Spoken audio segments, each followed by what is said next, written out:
First of all, thank you for joining today. I'm Brian Francis. I'm the owner of Lumen Strategies. We'll get into who we are here in a second. I just wanted to say kind of up front, appreciate you all joining us. This is the first time we've done a webinar outside of some webinars that we've done through some of the State Chamber of Commerce associations. So we'd love to get your feedback at the end of this. We're going to send out a short survey to find out whether this was useful for you all, and we would love to get your comments back as we think about doing more of these in the future. So we are here today to talk about navigating the 2024 election as a Chamber of Commerce. And as I, well, let me share my screen, and then maybe this will all work a little bit better.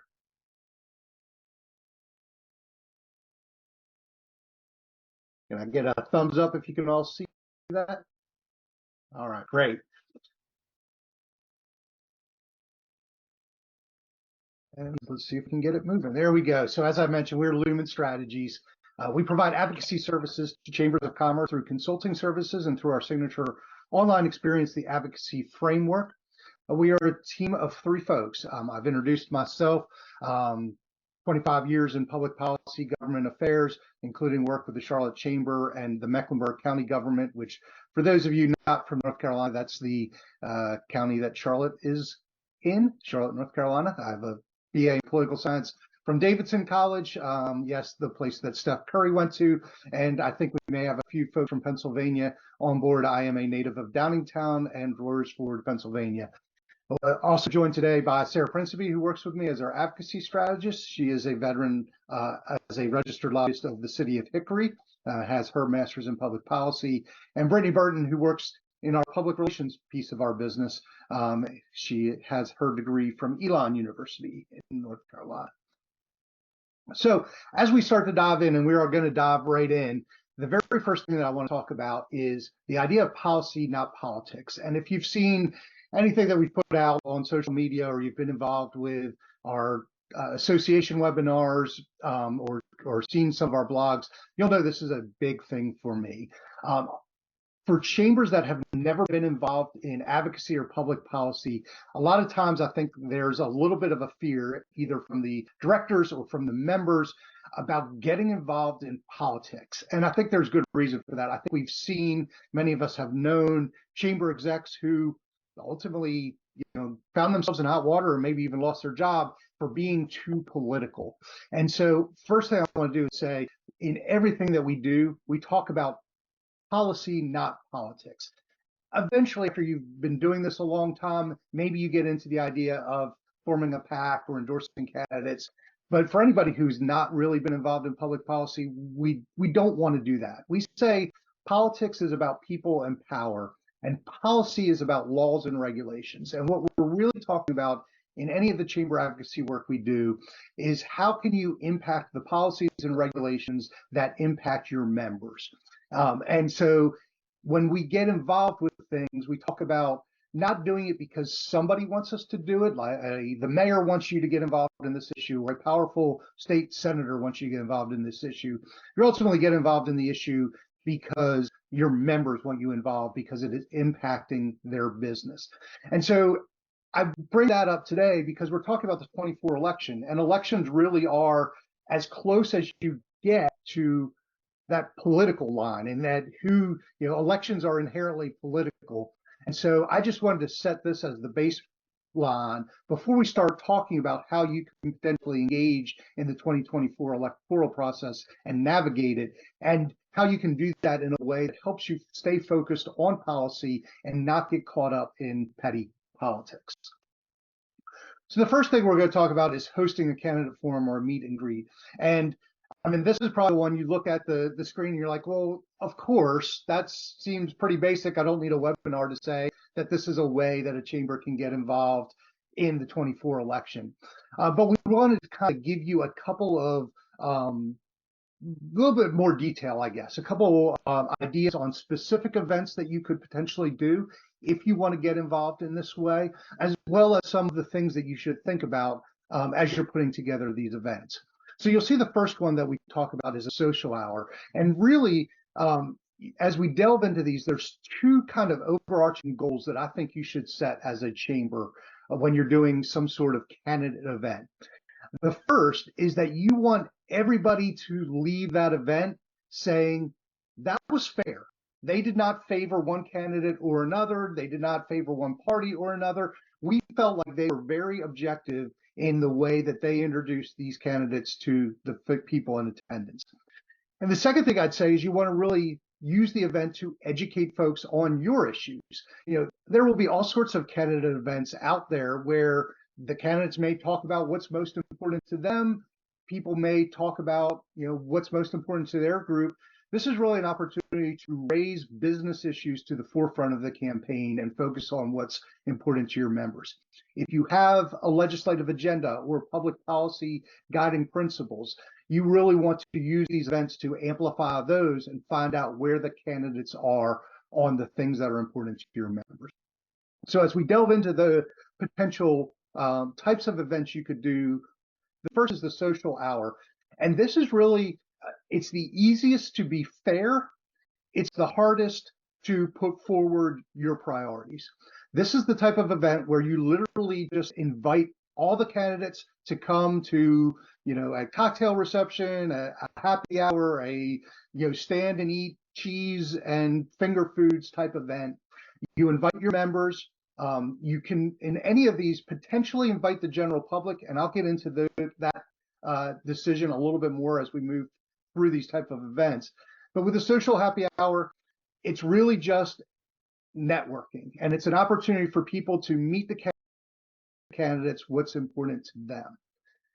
One thing I recommend is having specific name tags or a big ribbon that the candidates can wear.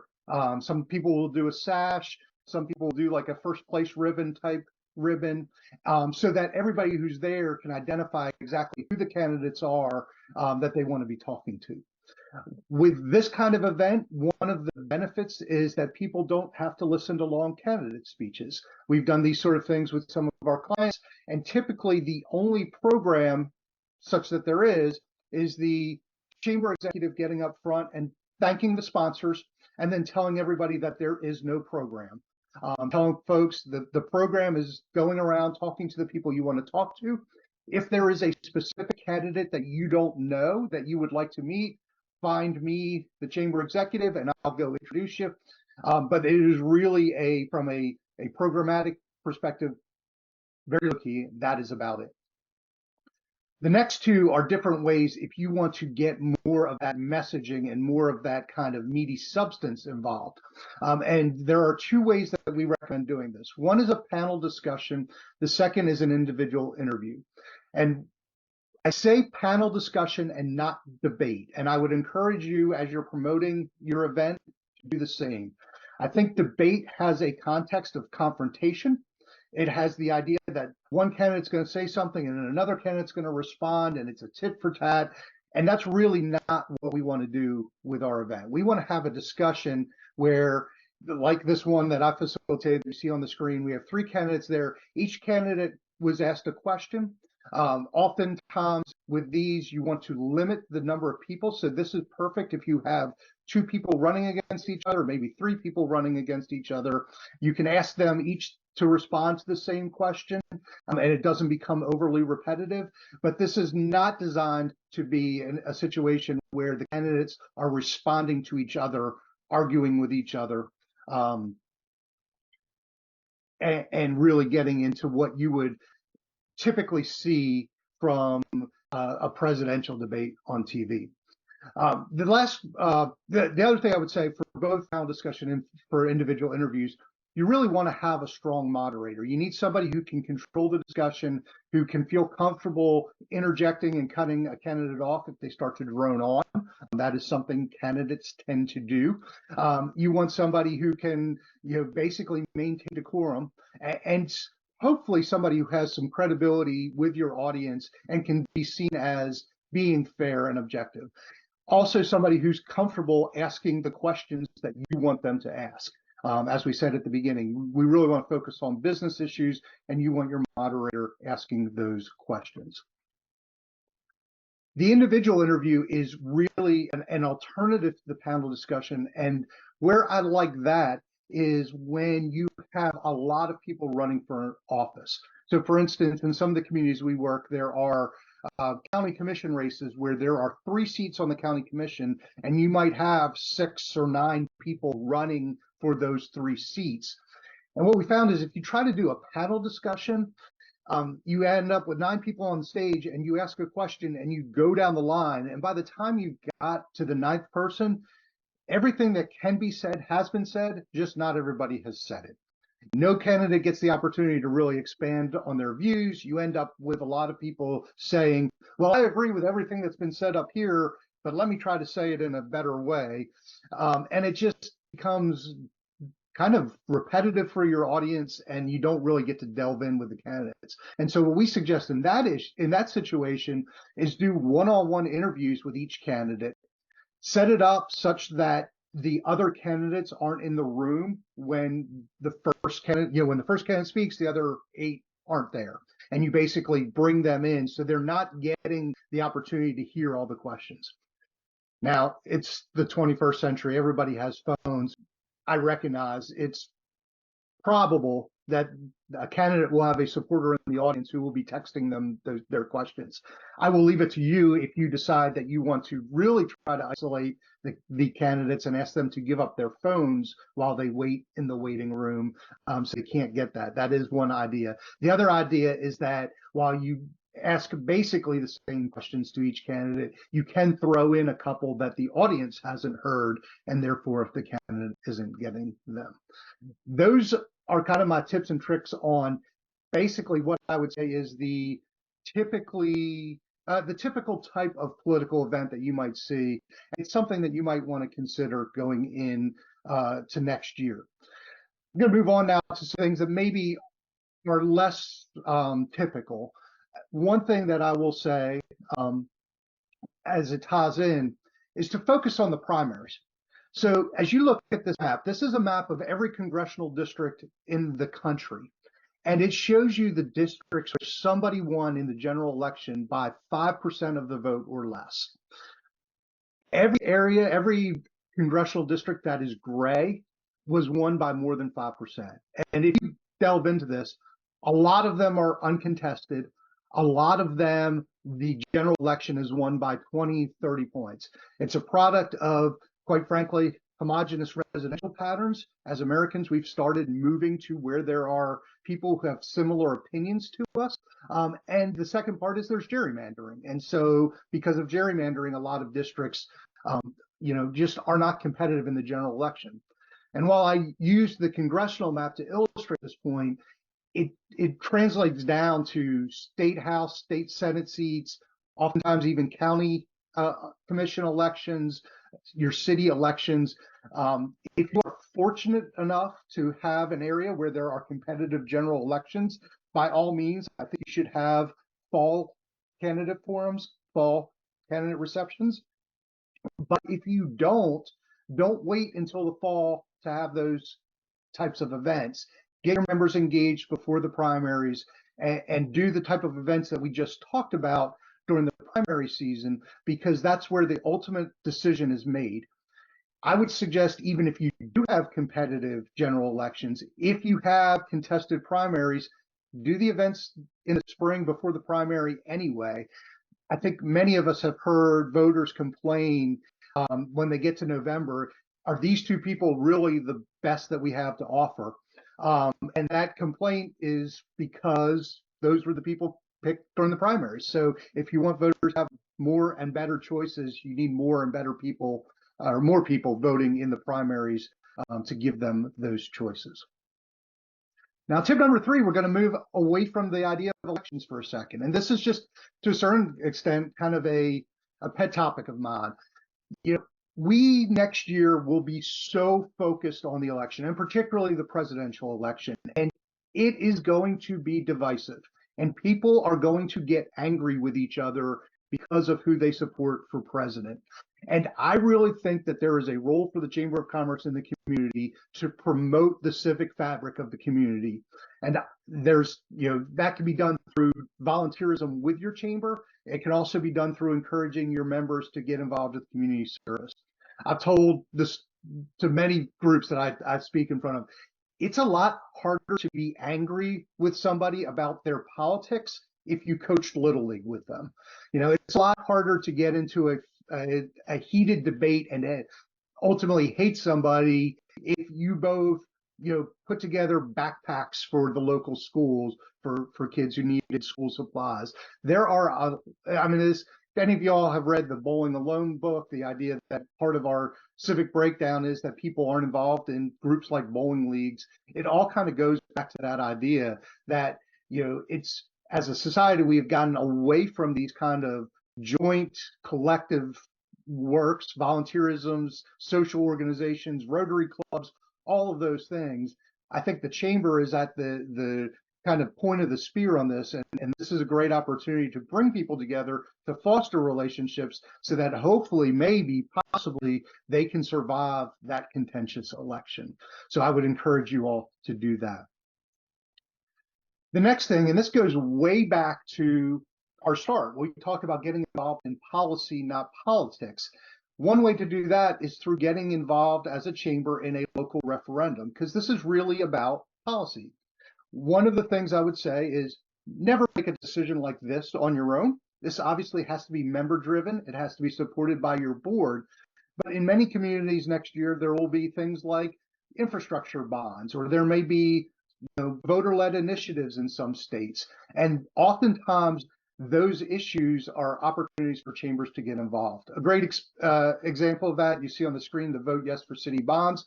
The Charlotte Regional Business Alliance has been the lead campaign organization for the city of Charlotte's bond referendums for probably 3 decades now. They literally will put together the campaign committee. They will go out and raise money separate from what they raise for their organization. They raise money into the campaign committee. We'll do the mailings, the polling, the yard signs, get the volunteers at the polls, all of the things.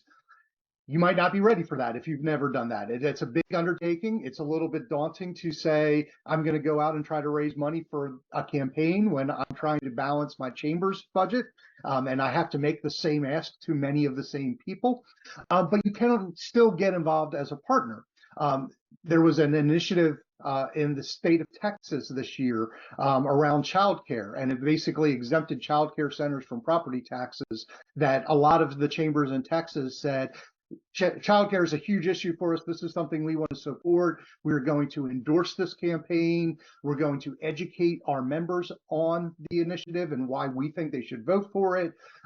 We're going to, you know, work with the campaign to distribute literature, but we're not going to run the campaign. We're not going to organize the campaign, and we're certainly not going to raise the money for the campaign. So those are 2 examples of how you can get involved with local referenda as a chamber and try to point the focus back on some of these issues. And I would say for both this and for what we talked about with the candidate forum, another important thing to remember is 2024 in a lot of localities is going to be a long ballot.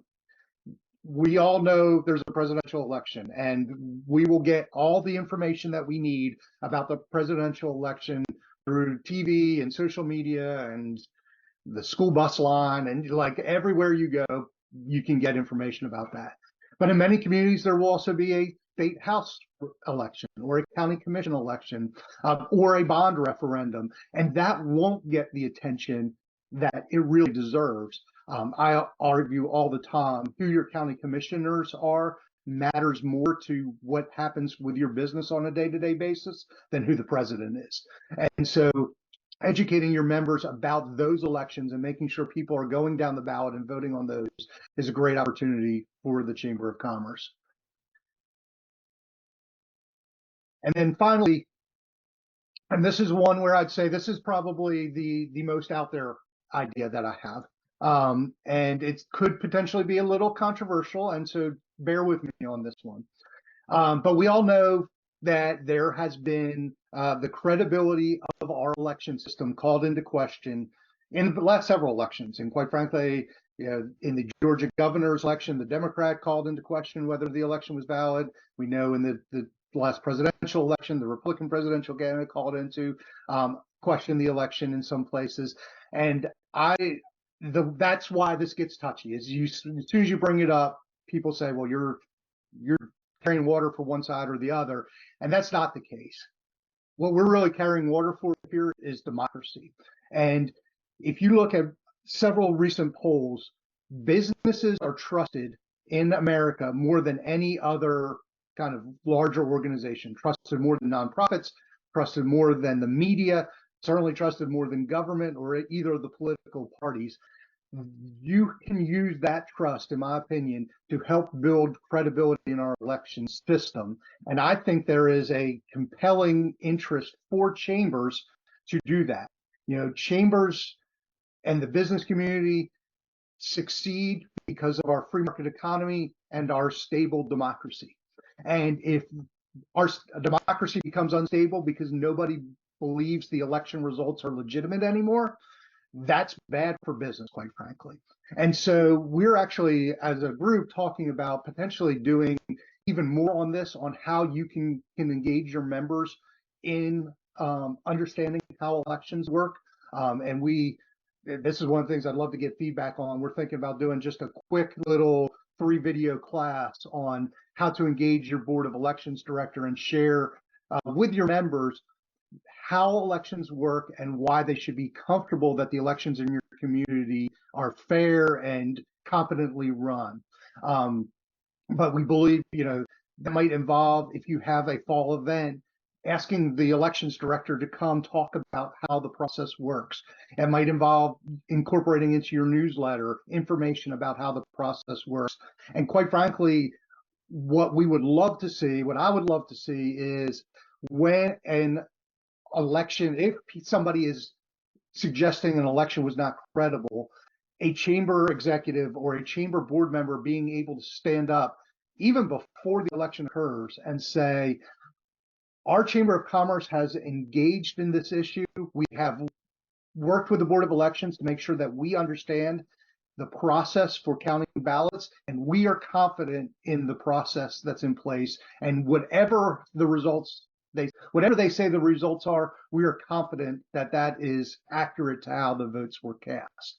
So, like I said, there's a little bit of danger on this one, but ultimately, I think this may even be the most important thing a chamber can do, because if you look out over the past, and I will say all the way, probably 25 years, going all the way back to Bush v. Gore, we've had very close elections, and people have had political reasons to call those into question. And I think there is a role for the chamber to play in making sure that we have a credible election system. So those are my 5 tips. Just real quickly, I wanted to say something about our advocacy framework system. This is an online program that we have rolled out to really help chambers of commerce implement advocacy programs. It's a 12-month program. You'll get 25 plus video lessons, all sorts of templates and agendas to help you implement it. We recognize the reason a lot of chambers don't have advocacy is because their executives are too busy to do one more thing. And so we want to save you time.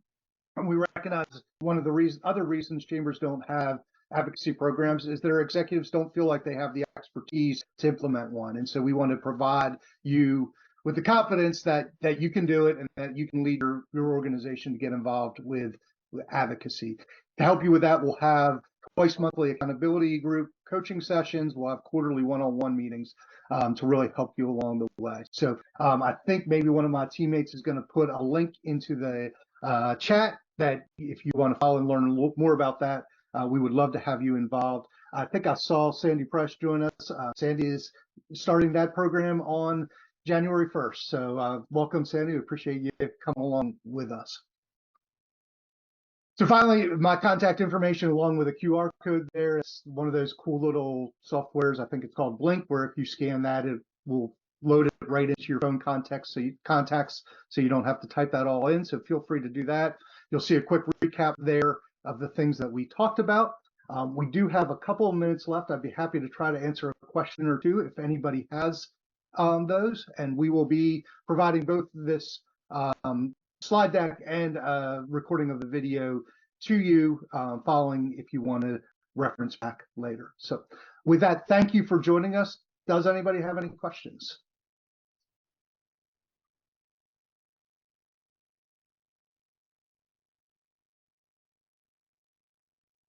I'd like to thank you, Brian. It was very informative. Some things that I've never thought of as far as like a social event. That sounds like a good way maybe to start off. So I appreciate all that you provided for us today. Well, you're welcome, Cindy. I appreciate you coming along with us. So I just have one thing to say. I'm here at Tri-County Chamber, and we are totally excited about signing up with Brian's program because we want to be strong for our chamber. So y'all take a look at it. I highly encourage that. Thank you, Sandy. I appreciate you saying that. Well, with that, we will let you get on with your day. I hope everybody has a happy holiday, and hopefully we'll see you again in another webinar soon.